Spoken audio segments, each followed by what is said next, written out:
Of course, no news report about South Korean education would be complete these days without an average South Korean schoolboy or girl to help us illustrate the issues.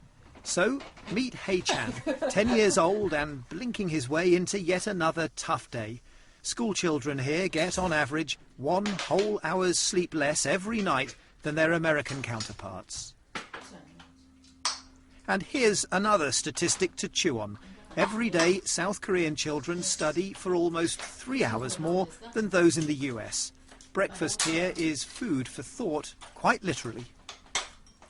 The harder you work and the earlier you begin, Hei-chan tells me, the better university you get into. And a better university means a better job.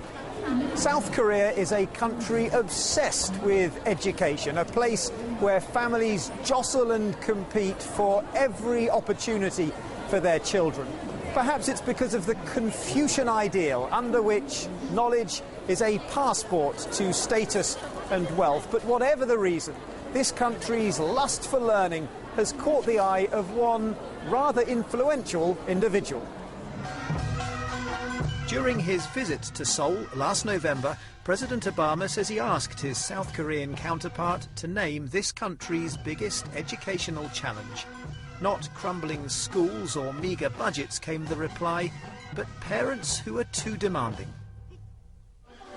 For Hei-chan, today's first lesson is geometry. In measurements of school-level mathematics ability, South Korea sits near the top of the table.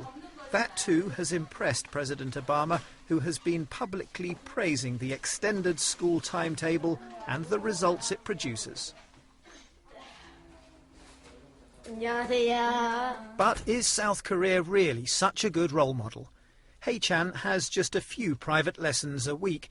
Many school children, though, face an after-school routine that drags on for class after class, sometimes until midnight. Even the South Korean government, which welcomes President Obama's warm words, is a little taken aback.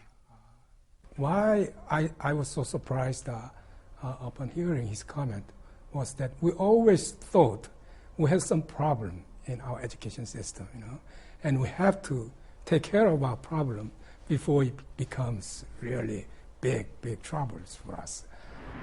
In fact, the government now appears to believe that South Korea's problem is too much education. This country's late-night private cram schools are robbing children of their childhood, the theory goes, and with an over-reliance on rote learning, pupils are being turned into little more than exam-passing machines.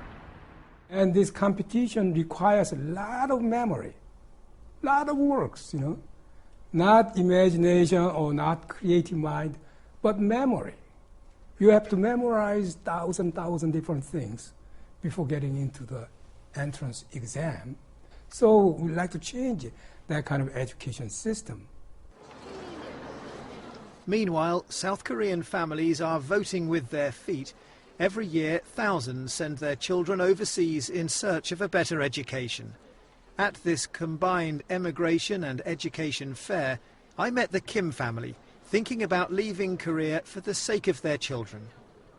Korean education is one-dimensional, Mr. Kim tells me. Foreign schools are far more creative and open-minded. So, back to our average boy. Hei-chan's family can't afford to escape or pay for the best private tuition. To compete, he has a tough fight ahead of him. There is much to be admired in this system, the discipline and the appetite for learning, but some would say that South Korea also offers a warning that you can have too much of a good thing. John Sudworth, BBC News, Seoul.